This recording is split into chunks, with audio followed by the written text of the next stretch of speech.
Eileen Wuornos is an American serial killer nicknamed the Death Angel. The police could catch her only when the number of victims reached 7.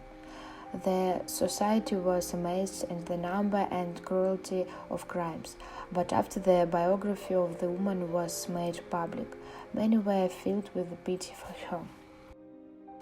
Eileen Carroll Pittman was born February 29, 1956 in Rochester, Michigan.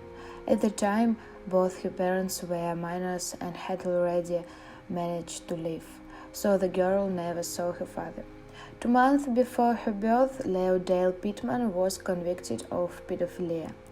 In prison, Eileen's father was diagnosed with a mental disorder, which in 1969 brought him to suicide.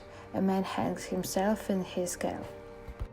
Mother gave birth to another child, Keith's son, and when her daughter turned 4, she left both children and fled. Eileen and her brother passed on to their grandparents, but their grandchildren were not included in their plans. Already at 11 years old, the girl began to sell her body for food, drugs, and cigarettes. She later admitted that her brother and grandfather were also among her sexual partners. At 14, Eileen became pregnant from an adult family friend and gave birth to a son, whom she had to give to a foster family.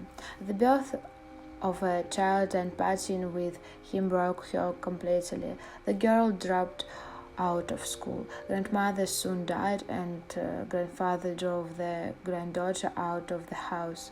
Eileen had no choice but to settle in the forest and work as a prostitute on the highway. By the age of 30, she had more than 10 arrests on her account for disturbing public order. Eileen sat behind the wheel drunk twice, threw a billiard ball into the head of the bartender, stole $35 and a couple of cigarettes from the store. Later, Wuornos was repeatedly tried for fraud and theft, including weapons. She also didn't leave prostitution. It gave money for life and constant trips around the country. At the same time, Eileen felt monstrous, which is confirmed by a suicide attempt in 22. She tried to shoot herself in the stomach.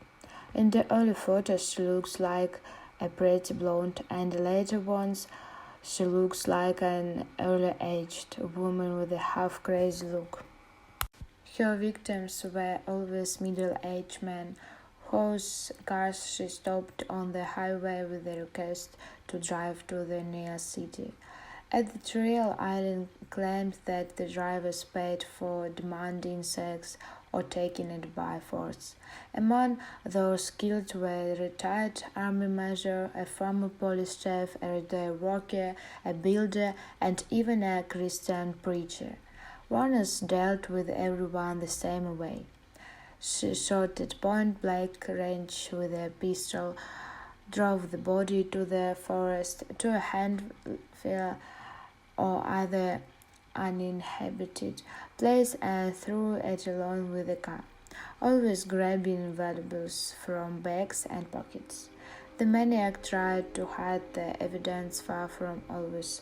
Apparently, she was not afraid or thought of him. Kyria betrayed her to the police. He just wanted to be left alone in her cell.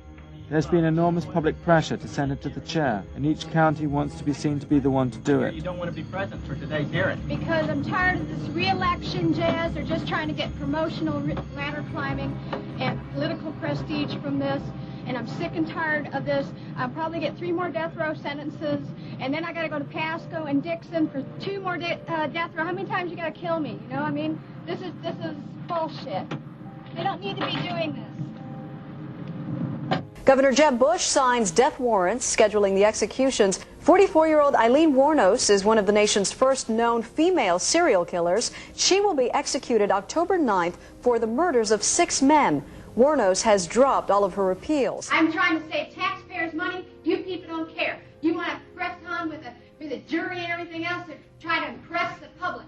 And all I want to do is go back to prison, wait for the chair, and get the hell off this planet that's full of evil and your corruption in these courtrooms. I did it because I believe in the death penalty and I have a duty to implement the law. And a great majority of Floridians want their governor to do this. And Jeb Bush is running for re-election on a law and order pro-death penalty ticket.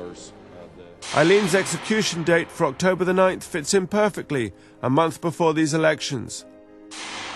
Brad Thomas, Jeb Bush's political advisor, is reported as saying, "We want to become more like Texas. Bring in the witnesses, put them on..." At 26, a girl unexpectedly married everyone. Her chosen one, Lewis Grasfeld, was 49 years old, but he could not restrain the young wife's French temper. After 2 months, the couple divorced. At the trial, the husband complained that all this time Eileen was squandering money and beating him, and ensured that his ex-wife was forbidden to approach him. According to rumors, the woman's only sincere love was Warner's. They met Tyra Moore in a gay bar and became lovers, and Eileen took her for maintenance, continuing to earn prostitution. The relationship lasted 4 years.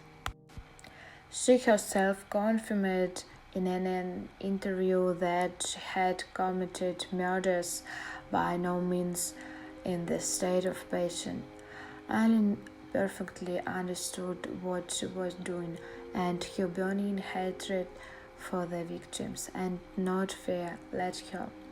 At the trial, the maniac stated that she didn't regret anything, and if she had started life again, she would again try to kill those men.